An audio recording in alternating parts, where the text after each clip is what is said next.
Good morning दोस्तों, मैं Sandeep Kumar ABC spa पे आपका स्वागत करता हूं। मैंने अपने पिछले 2 वीडियो में ईजारएम वाज वर्क का प्रयोग पढ़ाया है। अब हम आपको हैज, हैव और हैड का प्रयोग पढ़ाएंगे, जिसका शाब्दिक अर्थ यह होता है कि कोई चीज़ हमारे पास है या मैं पास रखता हूँ, अर्थात उस पे मेरा अधिकार है।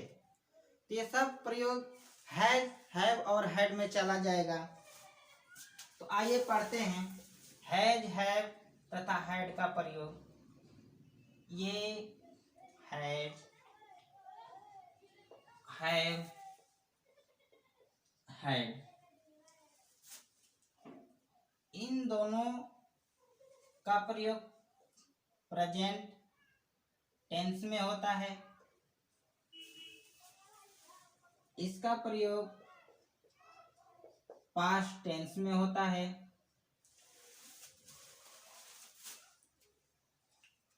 आइए हम कुछ एग्जाम्पल के आधार पर समझते हैं। देखिए, एक एग्जाम्पल है, मैं एक साइकिल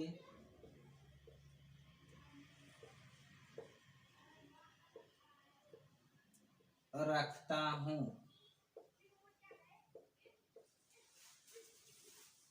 इसी वाक्य को हम दूसरे तरीका से रखें तो यह होगा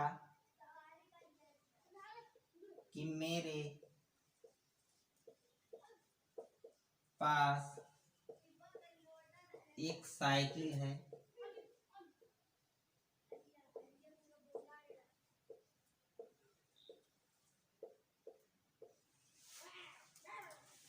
तो जरूरी नहीं है कि वाक्य में रखता आए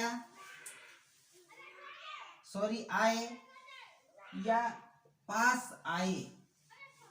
कभी कभी ऐसा वाक्य भी होता है कि जिसमें ये दोनों वर्ड नहीं मिलते हैं, जिसके चलते हमें कंफ्यूजन क्रिएट होता है कि हमें यहाँ कौन सा प्रयोग करें। जैसे आपके पिताजी से किसी ने पूछा कि आपके कितने पुत्र हैं, तो आपके पिताजी बोलेंगे कि मेरे 2 पुत्र हैं।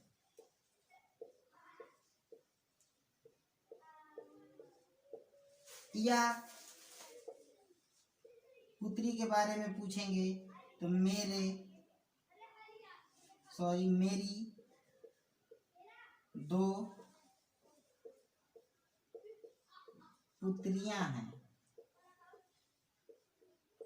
अब देखिए, यहां इनका शाब्दिक अर्थ रखना या पास नहीं न आकर यहां उस सेंस को डिनोट करता है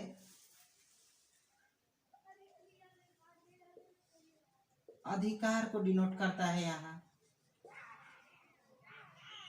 अब देखिए, इन 2 पुत्रों पे या इन 2 पुत्रियों पे किसका अधिकार है?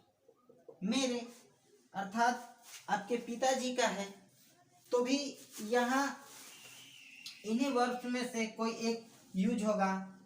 अब टेंस चाहे जो रहे, उसके आधार पे आप हैज लगाइए, हैव लगाइए या हैड लगाइए।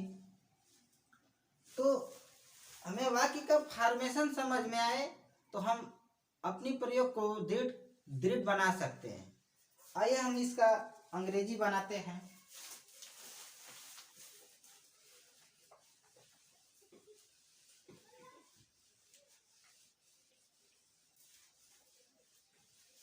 मैंने वाक्य लिखा था, मेरे पास एक साइकिल है। तो प्रेजेंट टेंस में हम बना रहे हैं, क्योंकि है, हो ये प्रेजेंट को डिनोट करता है। ये था, थी, थे ये पास्ट को डिनोट करता है। हालांकि ये छोटी छोटी बातें हैं, उम्मीद करते हैं कि आपको मालूम होगा। ये देखिए मेरे पास एक साइकिल है। आई हैव अ साइकिल या बाइसिकल।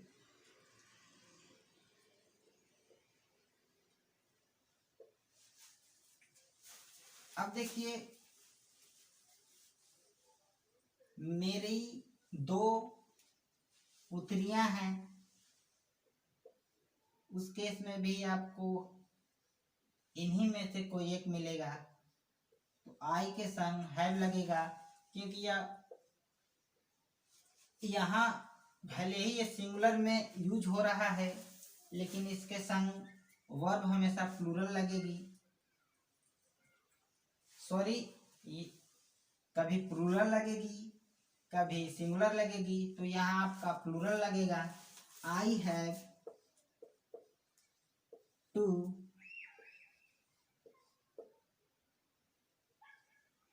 daughters।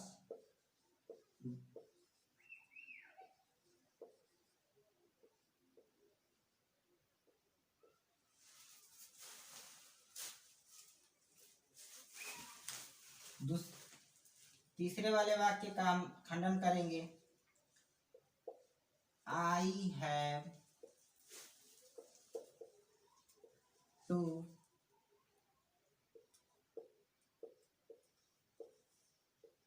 सन्स। तो देखिए ये हम हैज हैव हैड का प्रयोग पढ़ रहे हैं। ये तो मिडिल क्लास के बच्चों के लिए पढ़ाया जाता है। क्योंकि हम वनडे एग्जाम के लिए तैयारी करते हैं, बेसिकली मेरा उद्देश्य है कि मैं टेट के लिए कुछ कर पाऊँ। तो आइए हम टेट में जाते हैं कैटेगराइज करके। यहाँ जो सब्जेक्ट है ये आपका पर्सनल प्रोनाउन है। यहाँ जो वर्ब है ये मेन वर्ब के रूप में हुआ है। यहाँ आपका आर्टिकल है, इंडेफिनिट आर्टिकल है।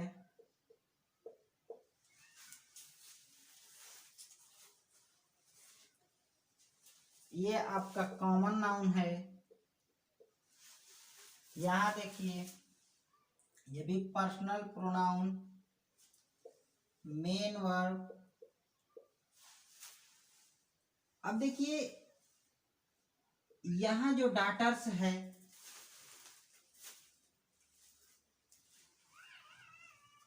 तो ये कॉमन नाउन है। अब ये नाउन है, इसके पहले वर्ड आया है, तो जो भी वर्ड जो किसी नाउन या प्रोनाउन की विशेषता बताता है तो उसे हम एडजेक्टिव कहेंगे। चूंकि ये एडजेक्टिव है तो एडजेक्टिव में भी कैसा एडजेक्टिव है, तो ये कार्डिनल एडजेक्टिव है।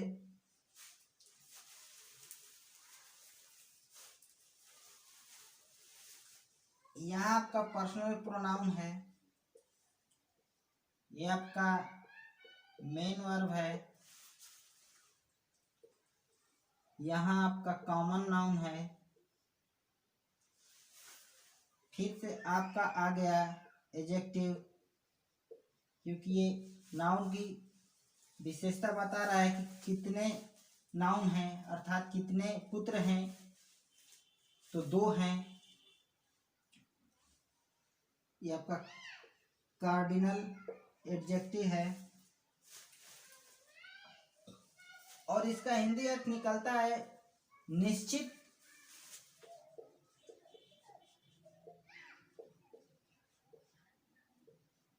संख्या वाची विशेषण।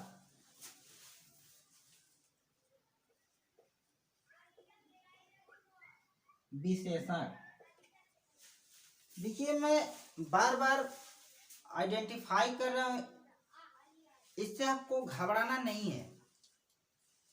आप अपनी सोच को डेवलप कीजिए कि जो मैं यहाँ कर रहा हूँ वो भी आप वीडियो को रोक कर करें, मुझसे पहले करें। या जब आप पढ़ते हैं तो आपको वाक्य तो ऐसे ही लिखा लिखा मिलेगा अंग्रेजी में, तो आप उसको आइडेंटिफाई कीजिए, हर एक वर्ड के बारे में जानिए, तो आपकी समझ बढ़ेगी और आप एक बेहतर अंग्रेजी सीख पाएंगे। आइए आगे कुछ और एग्जाम्पल के आधार पे समझते हैं हैज, हैव और हैड का प्रयोग।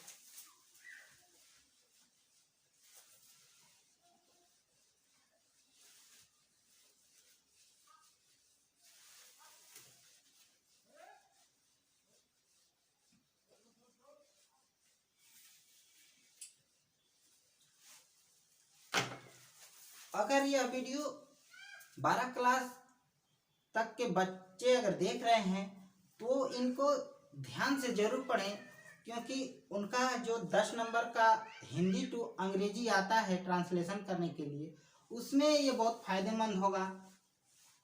जैसे देयर का प्रयोग, हैज हैव हैड का प्रयोग, इट का प्रयोग, ये सब मिला जुला कर एक पैसेज तैयार किया जाता है और वह एग्जाम में दिया जाता है, जिससे आपको नंबर मिलता है। तो वो स्टूडेंट जरूर देखें, ये आइडेंटिफाई से आप घबराइए नहीं। देखिए आगे हम समझते हैं।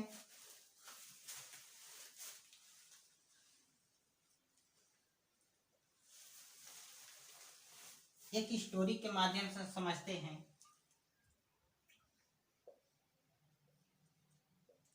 एक राजा था,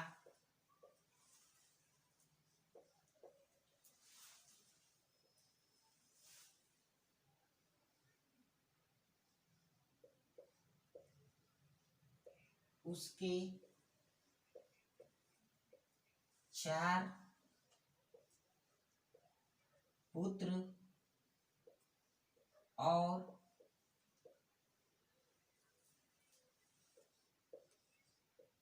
3 पुत्रियां थी।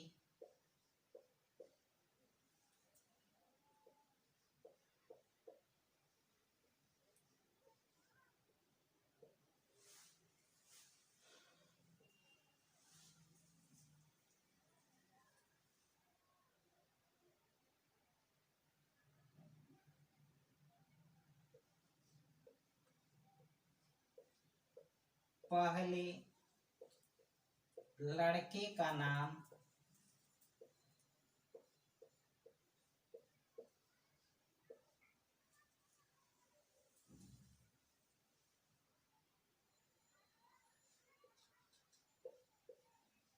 श्याम था। ये पहला, दूसरा, तीसरा। हम थोड़े थोड़े एग्जाम्पल के ही आधार पे समझ सकते हैं। ये छोटा सा बोर्ड है इसलिए हम ज्यादा उदाहरण नहीं लिख सकते। तो आइए हम समझते हैं। एक राजा था, एक राजा था, इसकी अंग्रेजी बनेगी देयर वाज अ किंग। क्योंकि हम देयर का प्रयोग नहीं पढ़ाए हैं तो इसके बारे में हम डिस्कस नहीं करेंगे।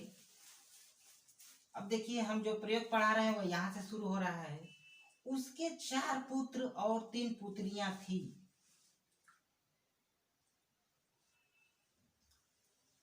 तो इसकी अंग्रेजी बनेगी ही हैड 4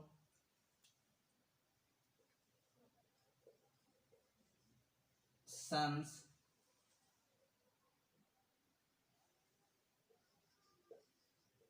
and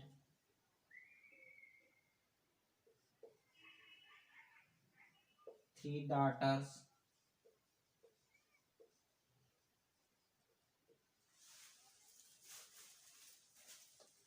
पहले लड़के का नाम श्याम था।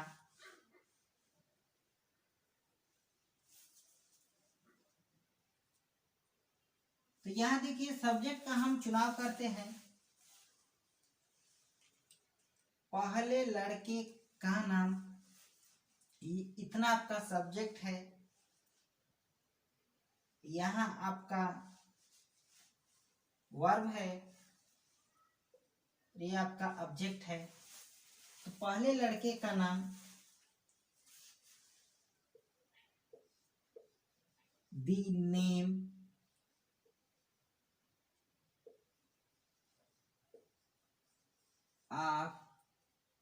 the name of the first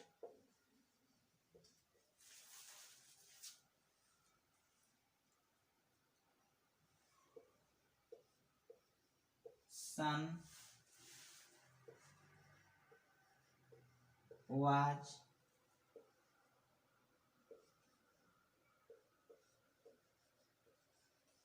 Shyam. अब देखिए यहाँ राजा था और वही राजा यहाँ ही हो गया। इसको थोड़ा समझते हैं। हम किसी नाउन की रिपीटेशन को रोकने के लिए उसके हम प्रोनाउन का प्रयोग करते हैं। अगर महिला है तो सी का प्रयोग करते हैं, अगर वो पुरुष है तो हम ही का प्रयोग करते हैं। तो यहाँ राजा चूंकि पुरुष है इसलिए उसको हम पुनरावृत्ति रोकने के लिए ही प्रोनाउन का यूज किए।